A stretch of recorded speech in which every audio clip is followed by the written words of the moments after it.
E te whānau o Mainfreight, e te kuia mā, e te koro mā, e ngā tamariki mā. Hara mai, whakatau mai. Ladies and gentlemen, welcome to our annual general meeting for the year ended March 2087. On the information conveyed to me by the company, I declare that a quorum of shareholders is present. You have received a copy of the notice of meeting that was sent out with the annual report. I declare that this meeting has been duly convened in terms of the Companies Act 1993 and the company's constitution. Before commencing the business of the meeting, I'd like to introduce your directors to you. On my far left are Sue Tyndall, Carl Howard Smith, and Don Braid, and on my far right, Simon Cotter, Brian Mogridge, and Kate Parsons, and Richard Preble. There we go. I can advise the meeting that 379 proxies have been received in respect of a total of 55,479,048 shares. Directors are holding proxies in respect of a total of 55,171,358 shares. Minutes. The minutes of the last annual meeting held on 27th of July 2017 are available for inspection and were approved by the directors at their meeting held on October 17, 2017. Before attending to the formal business of the meeting, I would like to give my impression of the past year and of current and future activities. I'll then ask our Group Managing Director, Don Braid, to address the meeting. This is our 40th annual general meeting since our beginning in 1978 and our 23rd since floating on the New Zealand Stock Exchange in 1996. We have our first truck over here that we brought along as a bit of a symbol of where we've come from. The year ended March 2018 produced the continuation of 8 consecutive years of records. Record profits up by 9 million to 112 million before abnormals. Global sales up 285 million to 2.62 billion. It means we are doing sales in excess of 50 million per week. We paid 45 million in tax, income tax. We paid a discretionary bonus to our worldwide team of 20.7 million. We paid an annual dividend to our shareholders of 45 million. And for the record, you should know that since listing in 1996, our annual growth rate to date has been 22% per year, compounding to show a return of 7,551% inclusive of dividends. Only one other company on the New Zealand Stock Exchange has beaten that over 22 years. Mainfreight is now 40 years old, and it seems appropriate in this year to mention of a couple of the more memorable times. Only 2 of us were there on day 1, 6th of March, 1978. Howard Menzies Smith, who is no relation to Carl Howard Smith, and myself in a rented building at 135 Moran Road, Panmure. The landlord, Peter Baker, had offered us half rent for 6 months to help us survive. Howard had put in a leased water blaster as his 16% shareholding, and Taurus Fork Hire now Auckland Forklift, had loaned us a forklift for a year for their 16% shareholding, and I had 52% of the company by putting in $7,200 in cash. The J1 Bedford you see was our first truck, and that was for towing the water blaster in case we failed with the freight business. What a different country New Zealand was then. All freight moving within the country over 150 kilometres had to travel by rail. Up until October of the year before, that distance had been only 40 miles. There were 4 major freight forwarders, mostly Australian controlled, which were allowed to move freight on the New Zealand Railway at concessional rates. They operated a price cartel between themselves with written rules. No one else was allowed in. The transport unions were running at full strength with disruptions on an almost daily basis.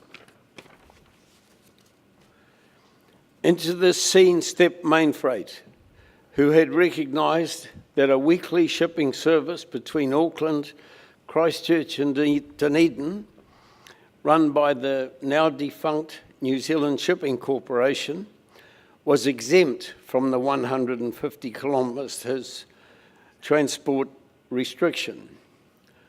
Graham Eddington, operations manager of the good ship Coastal Trader, had promised us an allocation of 10 sea freighters, which is a type of container, per weekly sailing. We made a profit in our 5th week of operation, and the rest is history.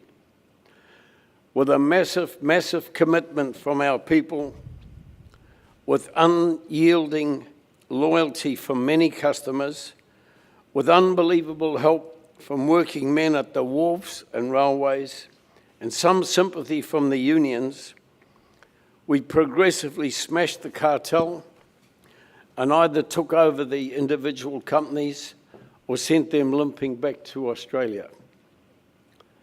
The removal of rail protection in 1983, followed up by the freeing up of the the removal of rail protection in 1983, followed by the freeing up of the New Zealand economy by the 1984 Labour government, levelled the playing field to begin the modernisation of New Zealand business, which continues today. What were the really big lessons of the past 40 years? One, we have huge respect and appreciation for the commitment of people. Our people, teams, leaders, suppliers and customers over our lifetime. Number 2, New Zealand's geography is easily upset with national disasters. Nothing is more important for our national transport system than efficient rail, road and sea services. Number 3, our ethical standards are extremely important to the well-being of our company and our people. We are not one of those companies in New Zealand or overseas corporations seeking at the moment and demanding credit terms of 60, 90 and 120 days. Where on earth are their ethics? We need to become better at looking ahead in our freight business. 10% growth per annum means we double our volume in 7 years. With 25% growth, we double our freight volume in 3 years. Growth catches up very fast. And number 5, to really be successful, we must continue to grow around the world. How do we see the year ahead? We are enthusiastic about the year ahead. In New Zealand, our sales pipelines are as full as they've ever been. Consumers are consuming and confident. Building of infrastructure is evident everywhere. and the movement of people to areas outside of the main centres is exhilarating to see. Our roads and cities are more well kept than ever. Everyone is caring more and trying to do business. 2019 will be our 30th year in Australia. The last 2 years have seen us come of age in this country, earning 50 million EBITDA in the March 2018 year. With our talented, hard-working teams, the opportunities to pursue are significant in the development of a more intense internal network, international perishable freight, and greater interaction with our own global network, and the expansion of chem couriers, as in New Zealand.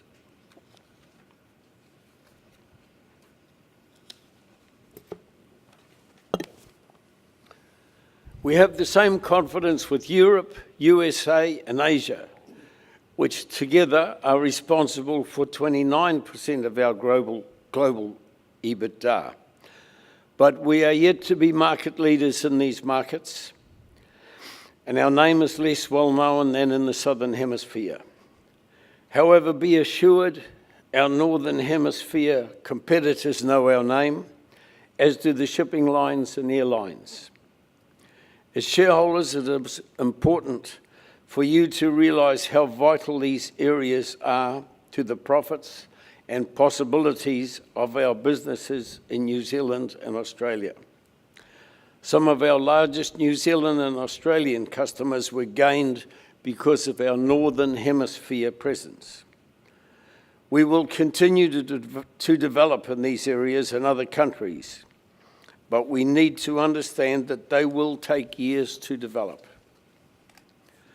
Make no mistake, Mainfreight is bustling globally with good leadership, enthusiastic, energetic people, and future leaders, with excellent facilities, excellent systems, and world-class information technology. In closing, I'd like to acknowledge our shareholders. Many of our largest shareholders have been faithful supporters, and we have come to recognise quite a number of long-term smaller shareholders. We appreciate your loyalty and wish to emphasise we have a total commitment to remaining a New Zealand-listed and domiciled business. Fellow shareholders, I would now like to ask the Group Managing Director, Don Braid, to give his presentation.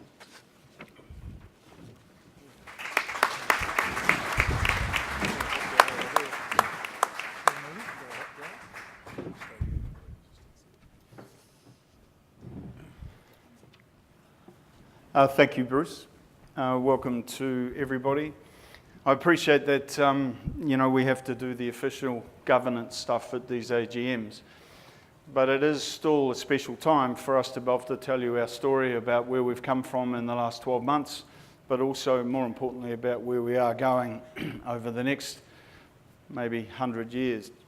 So welcome to our 40th anniversary year to understand our business a little better.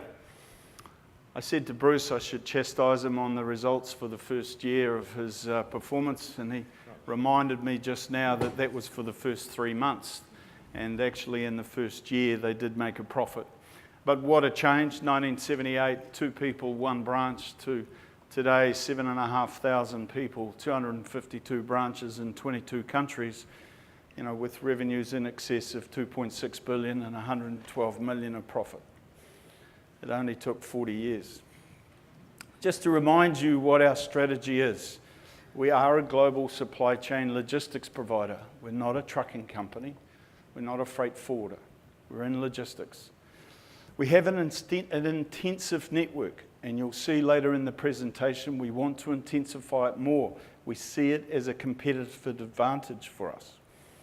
We're global, we're regional, and within the cities. We have 3 products: air and ocean, warehousing, and domestic transportation. And when we put all that together, we've got supply chain logistics. And with that, it's very well supported with high quality services. We earn more than our competitors because we do the job better, and that's because we have better people. They're highly engaged in the business. We have great technology. It ensures visibility. The people ensure our culture counts when dealing with our customers. We try and make decisions as close to the customer as possible. We want our people to take those decisions. They are the right ones. And as I'm sure a lot of you know, it's a very decentralized management structure. So we try to run this business in the cities, in the branches. They're in control of the P&Ls. Our customers across the world are predominantly in food, beverage, retail, consumer DIY industries. They trade with us regionally, and they trade across country borders. And they use Mainfreight across all three core products. When looking at our last analysis of our top 50 customers, 58% of those are using us across the three core products.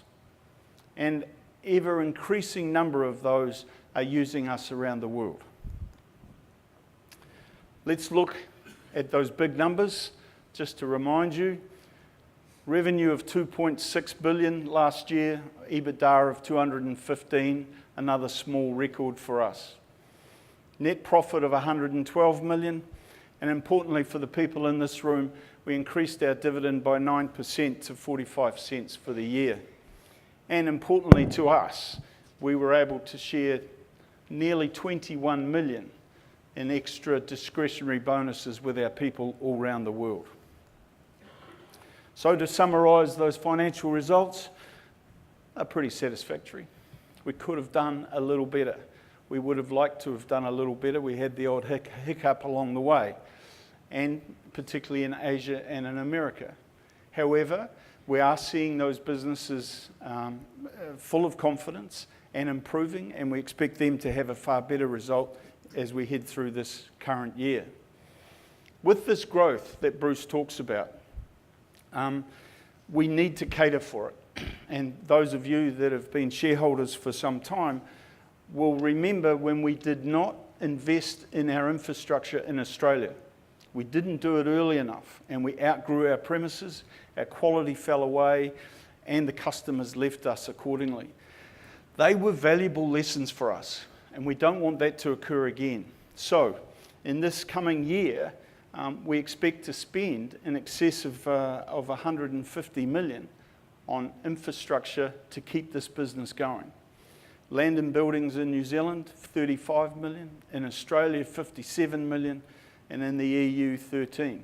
And of course, that technology, we keep investing in it to make sure we stay ahead of our competitors. Just to remind you about what our group property strategies are, we do love land and buildings. They're high quality facilities, they're leased or owned, but they're there to increase our network intensification. We want to be closer to the customer when we deliver their freight. We want to understand the size and location before we buy. In New Zealand and Australia, it's really well understood. We know where we need to be, we know which region we want to go to. In Europe and the Americas, it's a little different. We're not good enough yet. We don't understand the market well enough yet to actually think that we should invest valuable capital in owning land there. In Asia, we're likely to lease there for some time to come. But it is about investing in land and buildings to ensure that we can continue this growth that you've seen in those numbers. Just a little taste of the facilities or the land that we've got underway. In the Mount, 6 hectares with another 5 for us to build on. Out west, the city, you understand the city, we do love Westies. We need to be out there, and it'll help us deliver closer to the customers further north and in that western area. Adelaide, we've bought 5 hectares that is on rail land, and in Dandenong, which is in South Melbourne, another 12 hectares which we will buy to replace the Clayton facility in that region. In the new facility in Epping, Melbourne, we've already outgrown that warehouse, and we've purchased some adjacent land to build a new hazardous facility. And in Sydney, we've leased a large building, 26,000 square metres, or those of you in the room, about 270,000 square feet, for a new warehouse with customers already committed. And in the Netherlands, a new warehouse, again 26,000 square metres on the inland port in Bourne, where we have committed all 26,000 square metres with new customers. In Ghent, in the west of Belgium, we've built a new cross-dock. First time we've been able to influence the location and the style of cross-dock for transportation in Europe. In Zaltbommel, we've won a contract for Henkel, and it requires 25,000 square metres to warehouse just a little bit of shampoo on behalf of Henkel, and we'll complete that at the end of the year. And should the customers be there, we've got an option to build another 25,000 square metres. So you can see we need the land and we need the buildings. And already in a number of those areas, we're committed with customers. So that network development, it is part of the strategy. Intensification, it will continue. We'll continue to try and expand this business by city, by country, and globally. You can expect us to open in Japan and Malaysia before the end of this calendar year. And the other areas that are under consideration, Scandinavia, the Middle East, and of course we want to expand our presence in Europe. In New Zealand, new facilities and additional facilities in Auckland, Wellington, and in Hamilton, such is the amount of request for freight volume that we move in this area, and warehousing. Expansion to or replacement of facilities in the regional areas. The guys think that we'll have to open in Levin and Whakatane as an example. And we have to replace the facilities in some of the other areas that we've outgrown. We've currently got growth in Whangarei of 25%. It's not long, using Bruce's calculations, that we'll outgrow what we've got. So we need to invest. In Australia, we need to be in more of the regional areas. Again, we're looking to expand new facilities and in a number of new locations. And of course, on the eastern seaboard, we're likely to have 2 new facilities in Melbourne, 2 new facilities in Sydney, and we're thinking about the same for Brisbane. Our people, it is who we are. They are the most important asset we have in this business. The discretionary bonus, and the word discretionary is underlined for the bureaucrats from Wellington, it's paid across all our profitable branches in all countries. Nearly $21 million this year. Bruce and I personally signed each one of those cheques over the last 2 weeks. We attempted this year to address the New Zealand and Australian wage levels, salary wages that were lower than we would have liked. We have never paid minimum wages. We've never paid at the living wage level, always above. But we've tried to move that ahead. And for us, we'd like to see the starting salaries of our people be in excess of $60,000 a year, and we hope that we can work to that over the next 12 to 24 months. We're providing careers, not jobs. Structure and culture is a really important part of what we are. The success of the business is built around the people and that culture. So we want to promote from within. It provides succession. And I'm sure some of you will have questions about succession at the board table. That succession grows from the floor up in our business. Training and development is really important for us to progress the men and women of the business into better and bigger responsible roles. We'd like them all to have as much P&L responsibility as possible. There is no cross-subsidisation in the business, and we want to make sure every individual who has responsibility also has responsibility for the P&L and understands the P&L. And where possible, We want more female branch managers in control of the business, and we're working hard to get more females into those roles. We're up from 27 2 years ago to 38. The analysts in the room love this stuff. The trading update. I see you there, Andy. April to June, strong revenue growth. It's continued from the year prior, and profit has improved accordingly. Australia, not quite as healthy, as they brought on new software and actually had excess numbers of people to handle the revenue growth that they had. However, that's improved. We expect, and we're quietly positive, under promise, over deliver, this improvement will be sustained throughout 2019, and we expect this first half to be ahead of the year prior. Let's not forget that our first half last year was quite quiet, and it should be easy for us to beat those numbers. Just some external factors which I thought we would touch on. Brexit, it may have some impact on us, particularly Europe to the UK, but more likely it's a positive impact. Our customers will require customs guidance, customs entries, more documentation. The more difficult it is, the more opportunity it is for us to assist our customers. Some other external factors. We've got a man in the world these days that likes to think he can change the trade of the world. Those trade sanctions most certainly may have an impact between China and the US. Already we're starting to see increased orders from our customers trying to beat those trade tariff deadlines. I think the next one is in September. It may also lift the domestic US trade. There may be more manufacturing in America. That's going to help our domestic business on the ground in the USA. But just look at China's reaction to this, the Belt and Road. They're starting to think about what life would be without the USA. And certainly we're seeing more growth from China into Europe and those countries between. So we can certainly see if the trade impact is to the US, we will start to see more trade from China to Europe. Our friend the Mayor has introduced a regional fuel tax.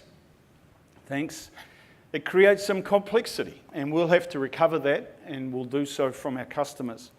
The fuel is increasing, and we'll pass those increases on to our customers and reimburse our owner-operators accordingly. Just some snapshots of what we're doing in each of the countries. In New Zealand, we continue to have a lot of vigil guidance push to help our quality. A continued interest from customers for all of our services. We're continuing to see new customers. Gained a large pharmaceutical customer just yesterday that we've been looking for or hunting for quite some time. So the wins are still there for us. We will continue to intensify the network across all the regions, and having warehousing and air and ocean branches in those regions will intensify this network for our customers. Profit and revenue improvement continues. That's the little bit for the analysts. In Australia, the warehousing inquiry has continued to be really strong, and we will require more facilities. Some of those I showed you earlier. The transport focus is on quality, to lift that quality to beat the competition, but also for them to start to think about using rail and coastal shipping. Right now, we're a very road-orientated business in Australia. We would like to see more rail used. In our air and ocean business, they're being urged to improve their returns. And whilst we've had not necessarily the best profits that we wanted in April and May in Australia, certainly through June and July, they've improved, and we expect by the end of the first half to be well ahead of last year's result. In Asia, we've returned to the core business. We've stopped playing around with warehousing, and those core business principles have seen profit increase. We've got more energy in our Southeast Asian development, hence the development of Japan and of Malaysia. We're seeing more freight being moved through Singapore, a lot more attention in Thailand, a lot more attention in Vietnam. And our teams are far more commercial and are out selling, and we're winning more business on the ground within Asia rather than relying on the rest of the network to find that business. In Europe, we have gained a lot more work. The Henkel contract is a classic where we need more facilities, and that'll have a short-term impact as we fill those facilities with those customers. Our air and ocean network will continue to grow and provide more profitability. And we've got better momentum in our forwarding and transport business as they adopt the disciplines of Mainfreight. So we'll see revenue and profit improving over this next 12 months. And of course, we continue to reinforce the Mainfreight culture in the European region. In the Americas, domestic transport continues to perform pretty well. Our truck utilisation has improved and we continue to gain customers. The logistics growth, our warehouses are full, and we're looking at new warehouses in Newark, in Atlanta, and possibly in LA. Our air and ocean business is trading a little behind last year. It's got increased revenue, but margins haven't kept up with that revenue growth.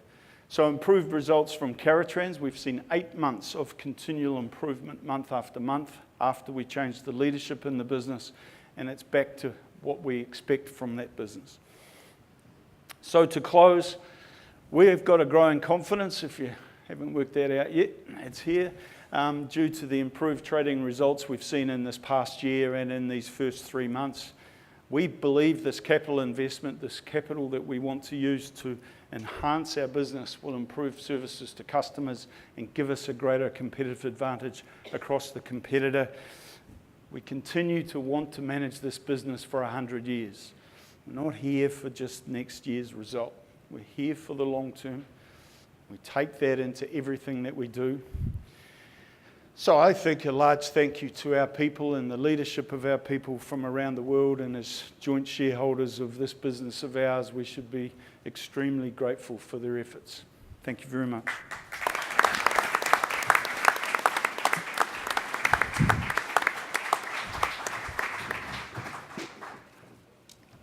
Thank you, Don. Right, the formal business. The annual report. The first formal item on the agenda is to receive and consider the annual report of the company for the year ended 31st of March 2018, including the financial statements for that year, and the directors' and auditors' reports to shareholders. These documents have been circulated to all shareholders, and further copies are available now if anyone should require one. No resolution is required. However, the floor is open if anybody would like to discuss any aspect of the annual report. Microphones are available.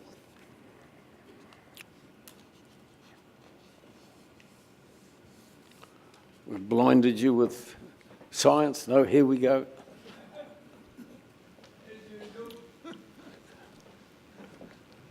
Thanks, Mr. Chairman. First of all, congratulations to the team.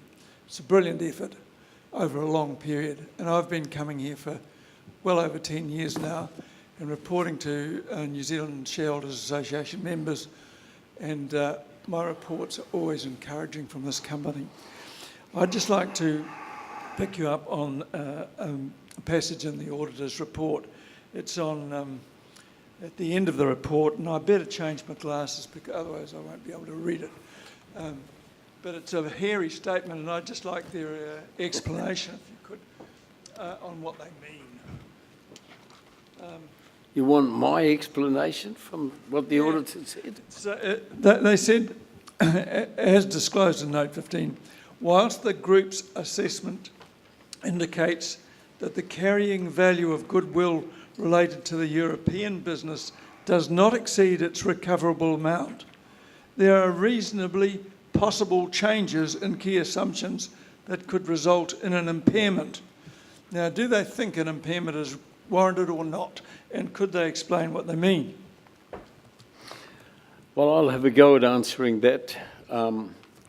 If I was looking for Tim Williams, is Tim here? Would you like to answer that, Tim, or are you happy to leave me to it? No, I'm happy to do it, Bruce. Where are you? Sorry, I'm here. Hi, I'm Tim Williams. I'm the Group CFO. So Just so I'll hold his hand while I answer this.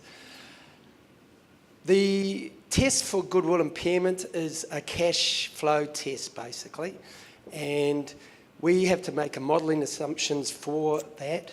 We make assumptions for growth in the future, and I think it says in the actual annual report that if our cash flows are approximately, I think it's 30% below what we're forecasting, then we will be getting into a goodwill impairment problem, but we'd have to be less than what we're currently earning. What the auditors are saying is that if there were some radical changes in Europe and our operating profits weren't as high as they currently are, then goodwill impairment may come. But we're a long way away from that at this point in time. That's all I can answer. Thank you, Tim. I would like to just say one other thing with Europe goodwill. One of the things that doesn't get taken into account is the network effects on that European acquisition, that we make additional profits out of New Zealand, Australia and Americas in particular, and Asia, which aren't taken into account. So that's one of the weaknesses, I suppose you can say, of the accounting regime in this regard. I'm not sure how many people would have understood that, but when we bought into Europe, we paid a certain amount, and a large portion of that was goodwill for the business. As we changed the name from Bosman, that it was, to Mainfreight, we don't actually lose any money, but it may be that we have to write down that goodwill factor. If that perhaps makes it easier. Okay. I bet that satisfied you.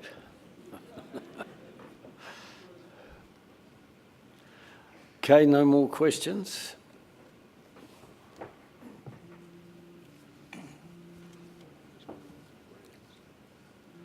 There being no further discussion, we'll continue with the next matter of business. The next item on the agenda relates to the re-election of directors. In accordance with the Constitution, Mr. Richard Prebble and myself, Bruce Plested, retire by rotation and, being eligible, are available for re-election. You've heard enough from me for now, so I will need to hand the meeting over to Don Braid.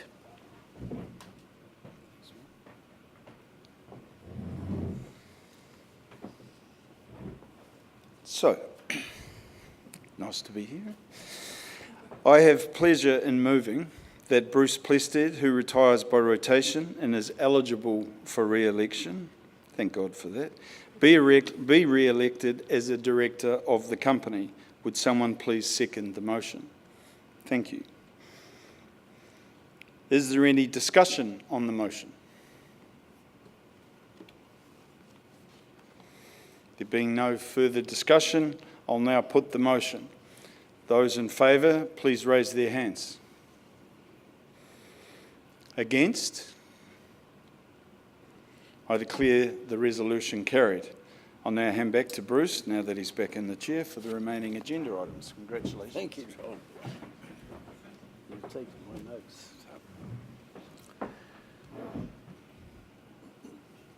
Resolution 2. The Board of Mainfreight fully supports the re-election of Richard Prebble. Richard has served as a director of Mainfreight for many years and continues to demonstrate his passion and enthusiasm for the business. Richard is an acute observer, and his views are valued by his fellow directors and the company's management team alike. Richard currently serves on the Remuneration Committee. Richard, would you like to address our shareholders? Yes, Bruce. You've only got 10 minutes. Oh, 10 minutes. Fellow shareholders, I'm honoured that I've been put up again for re-election. I thought about what I could say to you. I've been a professional director actually longer than Mainfreight's been a company.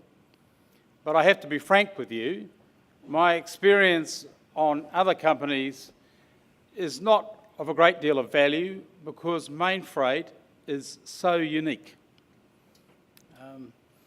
I run into analysts who say to me that they cannot understand how Mainfreight can run a multinational logistics company from a transport depot in Otahuhu. Well, the answer is we don't. To a very large extent, Mainfreight is actually run by 252 managers in 22 different countries. As Don said in his presentation, the Mainfreight manager, and increasingly he's a she, is completely in charge of their branch. They make the hire and fire decisions, they make the capital decisions, they make the decisions to grow their branch. And that's a very unique structure. In other companies that I've been on, we've spent 6 months of the year putting together the annual plan.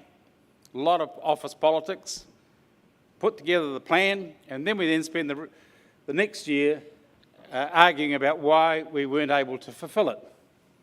Well, in Mainfreight, we don't do any of that. You've actually got here in the annual report the goals that we are setting for the next year.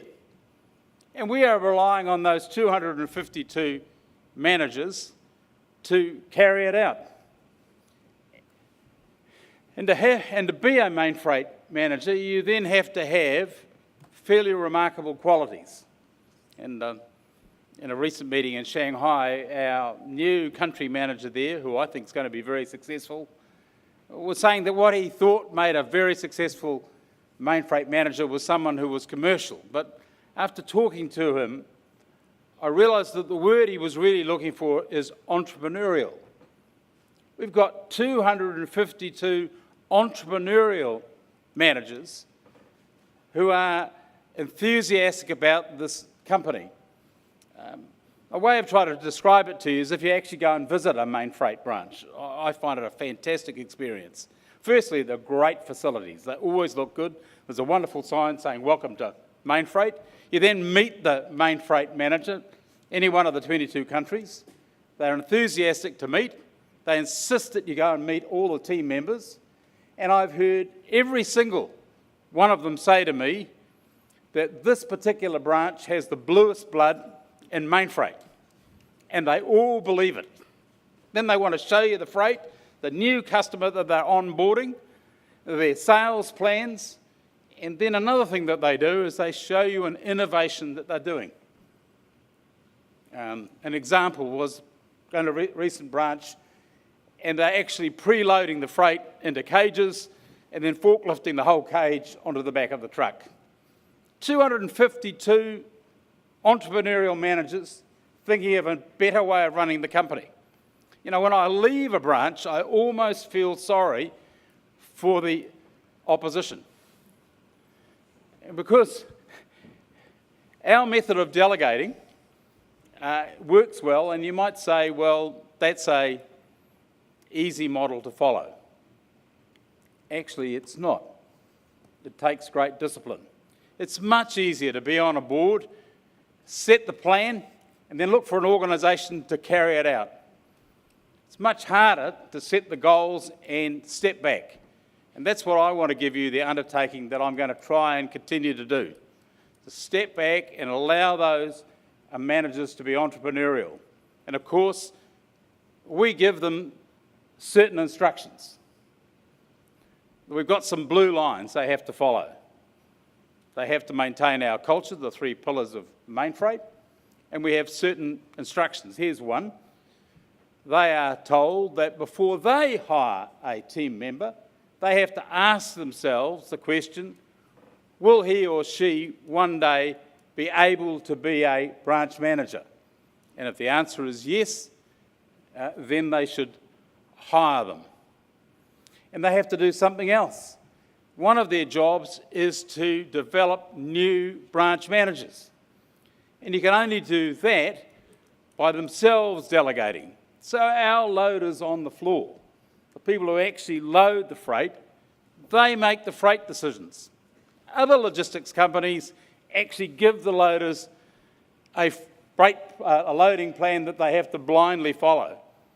Our loaders make intelligent decisions on the floor, and people making intelligent decisions on the floor are always going to beat some centralised system. And so our people are learning how to be entrepreneurs. You can look at it this way. We've got 7,500 team members who are all on a succession plan to be a branch manager. And we've got 252 branch managers who are all in a succession plan to one day be at Otahuhu, having themselves have to step back to allow the other branch managers to develop. So my objective for you is what's set out in that plan. You will have noticed, those of you who are observant, that in this plan, in this report, it says we've got 247 branches. Well, that was a month ago. We've now got 252. And by the time my term is completed, if I'm successful in this election, I believe we'll have over 400 branches. It's a great company. Thank you.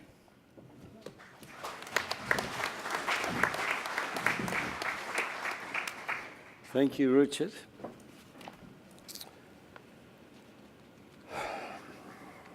I now have pleasure in moving that Richard Pribble, who retires by rotation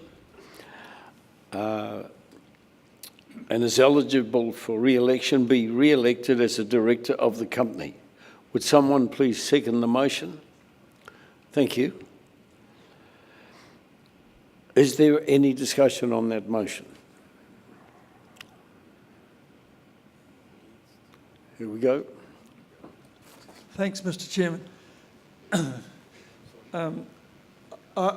My name's Alan Best, and I'm representing about 70, a bit over 75 small shareholders in the company. And many of them wondered whether Richard should be reappointed. And our voting instruction said yes, but it would be good to get some indication of where he sees his own future, because he's been on the board so long.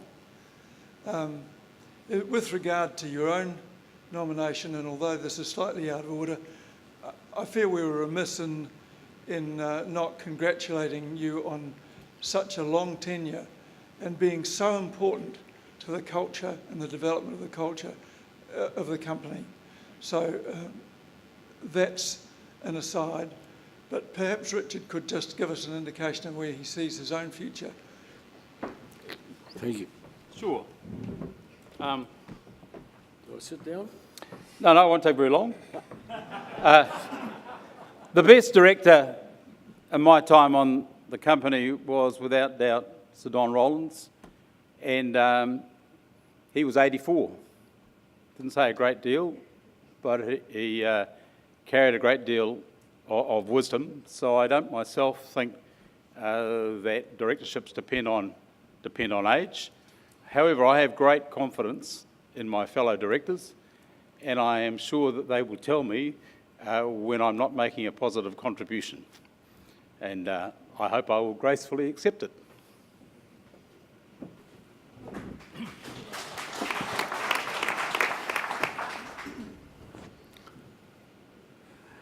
Thank you. There being no further discussion, I'll now put the motion. Those in favour, please raise their hands.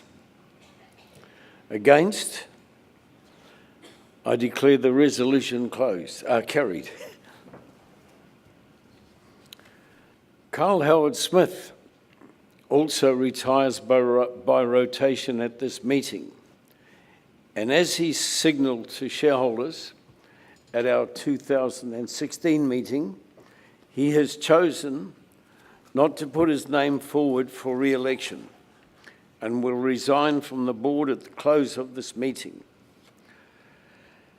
That's after 40 wonderful years, and I don't think it would be right for him to just go off without a few words from me. Today we say farewell to Carl as a Mainfreight director after 40 fabulous years. Have you got your hearing aid on, Carl? If he doesn't acknowledge, it means it's not on.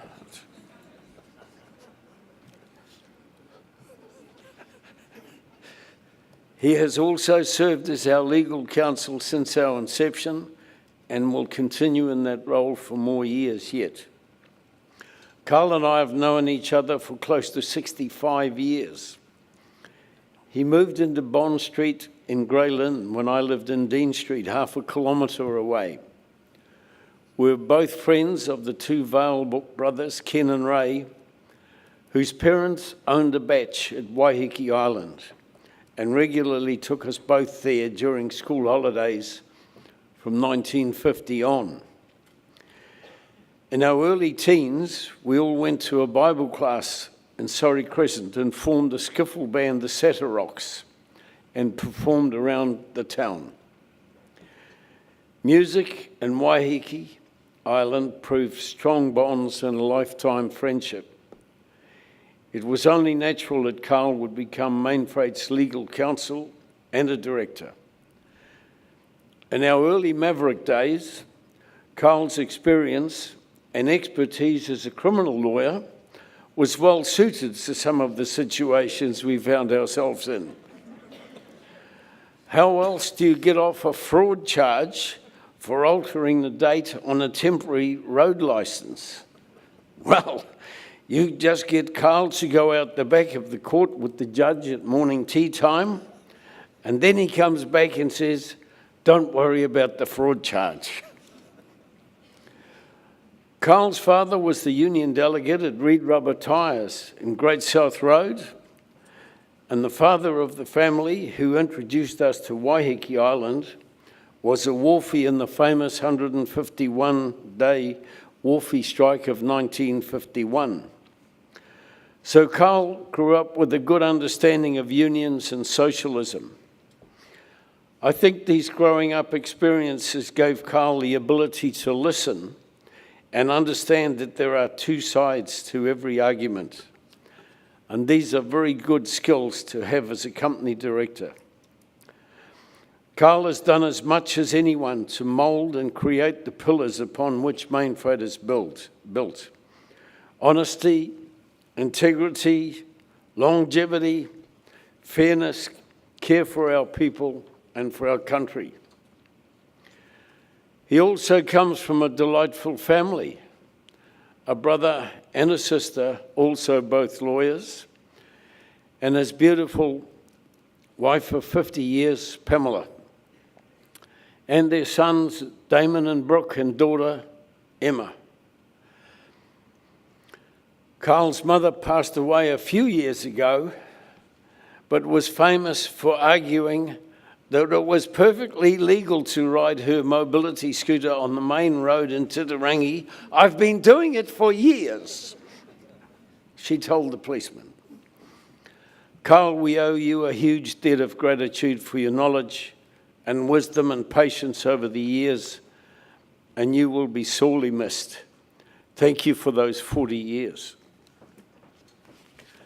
I now invite Carl to say a few words.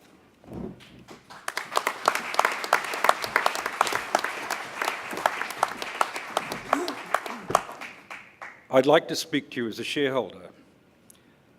The share price has increased 50 cents since the market realised that I was resigning. Gosh, those are great words, Bruce, and it's like being at your own funeral. I had to pinch myself to see if I was still alive. Bruce, you've had so much said about you that it's impossible to heap another accolade on you, but I will try. And this applies to you, Don. I'm starting to snivel. I'm not wobbling. You are the rock upon which this company was founded and built.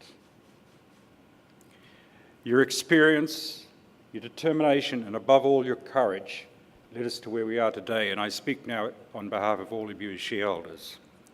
Don, in measure, those words obviously apply to you as well. And I'd like to say this, that we hear so much about corporate governance. We hear so much about what makes a director. Well, let me just say this about Don. He is probably one of the few global managing directors that emanate out of New Zealand.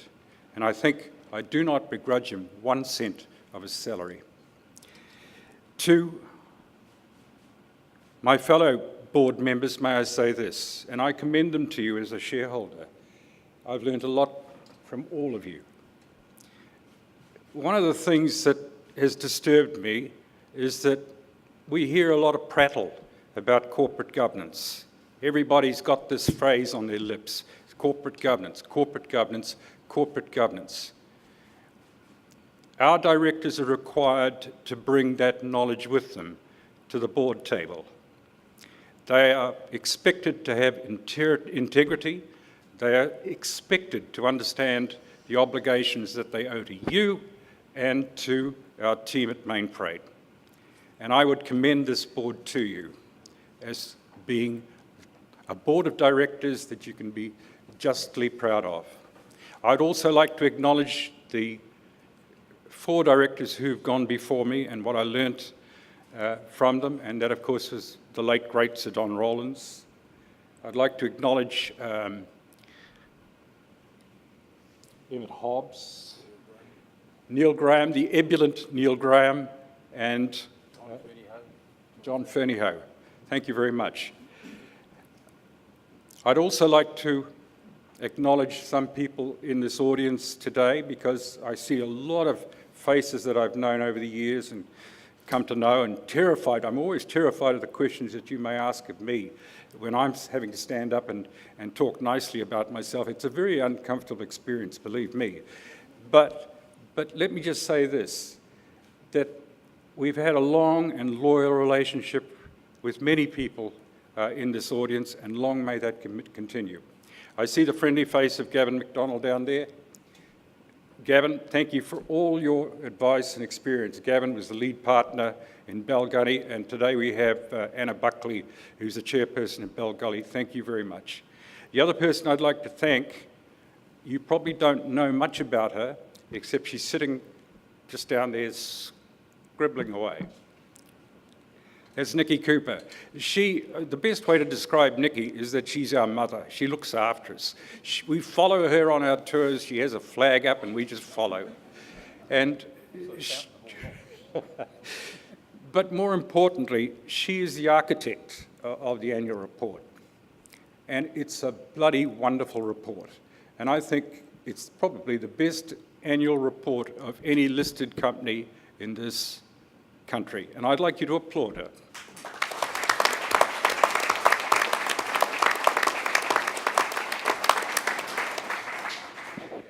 My darling wife who wore the yellow coat, and thank you. It's not easy. Are we allowed to applaud her too? Yeah. Thank you for helping me out. To Don Braid, who surprised me, because sitting at the back of the room is my daughter from New York. Thank you. Now, I'm not sure where all this is going because I'm getting a bit wobbly now. So, thank you all, shareholders, and of course, our Mainfreight team out there, some of them I see out there. What a wonderful job you do, and I thank you on behalf of the shareholders. So thank you, that's it.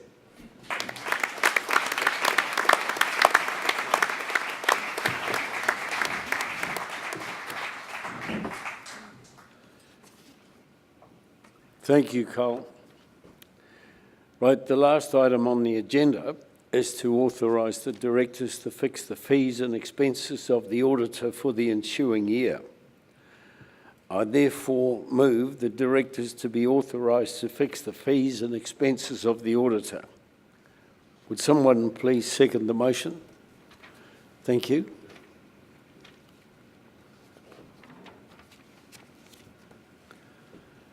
Are there any discussions on that motion?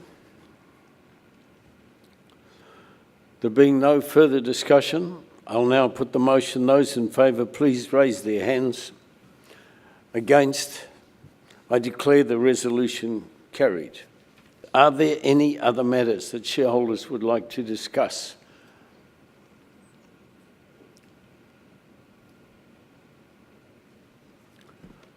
Okay. This is an opportunity to raise any questions that you have.